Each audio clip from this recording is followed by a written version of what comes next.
Aries doesn't run from intimacy because they're scared of commitment. They run because intimacy requires them to stop performing. And if they stop performing, you might see who they actually are, and they're not sure that person is enough. I've watched this pattern destroy relationships for 16 years. The client who ghosted after their partner said, "I love you." The friend who ended a 2-year relationship the week their girlfriend stopped chasing. The person who creates conflict the moment things get peaceful because chaos feels safer than vulnerability. And here's what nobody tells you. It's not about freedom. It's not about independence. It's not even about fear of being trapped. It's about control. When you're close, when you really see them, they lose control of the narrative. And losing control means risking rejection of who they actually are, not who they pretend to be. This video breaks down why Aries sabotages the exact thing they claim to want. And if you're loving an Aries who keeps one foot out the door, you need to understand this.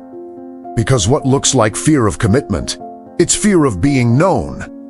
Everyone sees the runner, the Aries who falls hard, fast, intense, who pursues like their life depends on a grand gesture.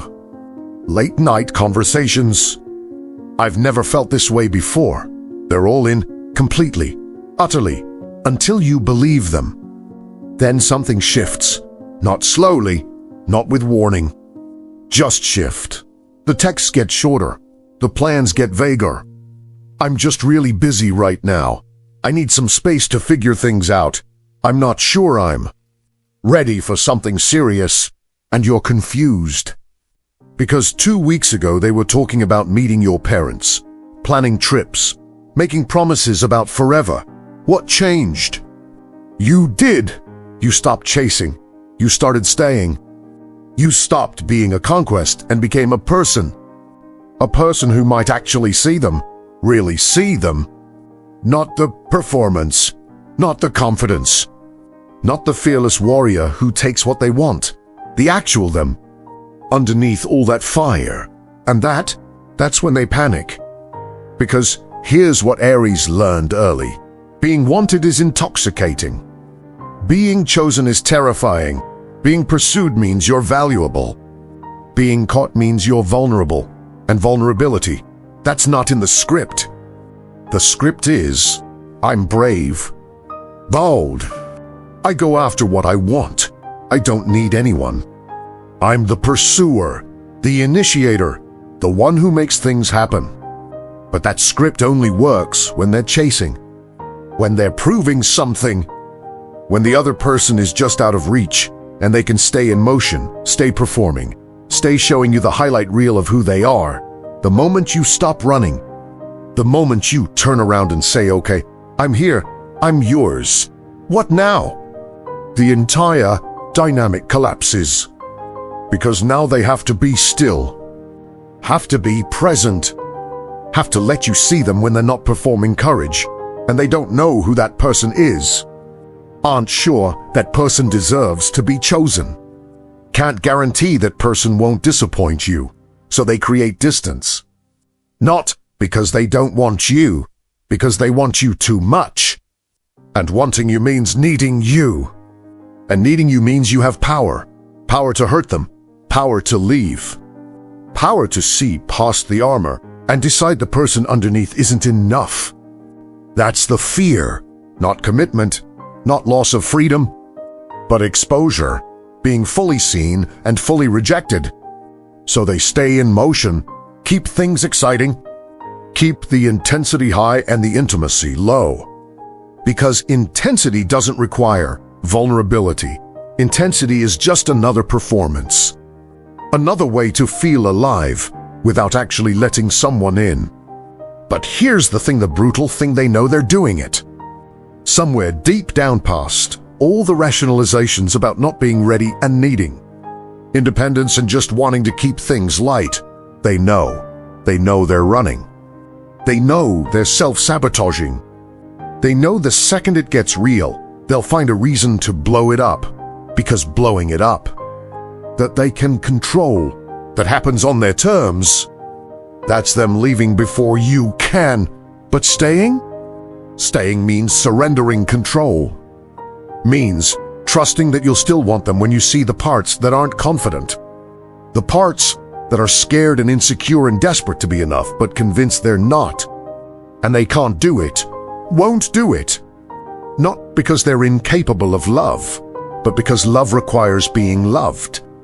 And being loved requires being known. And being known requires standing still long enough for someone to actually see you. And Aries hasn't stood still in years.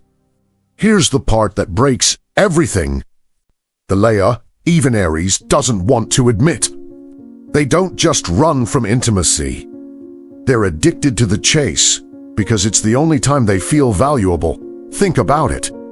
When they're pursuing someone, when they're fighting for attention, working to win you over, proving they're worth your time, they have purpose, direction, a clear mission. They're the hero of the story. The bold one, the brave one, the one who goes after what they want. That version of them, that's the version they like. That's the version that feels real, strong, worthy, but the moment they win, the moment you're theirs, and the chase is over, and now it's just being together. That version of them disappears, and what's left is just a person. An ordinary person who has to show up every day and be seen and be enough without the adrenaline of pursuit, and they don't know how to be that person. Don't know if that person is interesting. Don't know if that person is lovable when they're not performing passion and intensity and dramatic declarations. So here's what they do, and this is the part that destroys everything they create. New chases. They manufacture obstacles, they pick fights not because they want to leave, but because conflict puts them back in. Familiar territory back in motion, back in the role of pursuer, or pursued back to feeling something sharp enough to distract from the quiet terror of just being wanted for who they are. Because who they are, without the performance, without the chase, they're not sure that person is enough. And they'd rather run forever than find out they're right. Jake was 29 when he met someone who didn't chase him back. Her name was Maria. They met at a friend's birthday party. Jake did his usual thing, confident eye contact, made her laugh, asked for her number. She gave it to him. He texted that night. She responded the next morning, not playing games, just present. They went out. It was good, really good. He felt that familiar rush, the excitement, the possibility. He was already planning the second date in his head during the first one. A week later, he took her to this restaurant he'd been saving for someone special. She loved it, told him she had a great time, kissed him goodnight and said, "I'd like to see you again." Direct, clear, no games. That's when something in Jake's chest tightened. Third date, fourth date, she was consistent. Replied to texts, made plans, showed up. She wasn't hard to get. She wasn't easy either. She was just there, present, interested, real. And Jake started pulling back, not consciously, not with a plan. He just found himself getting busy, taking longer to respond, making vaguer plans, feeling this weird restlessness he couldn't name. Maria noticed. Of course she noticed. "Hey, are we okay?" she asked, one night after he'd canceled plans for the second time. "Yeah, totally.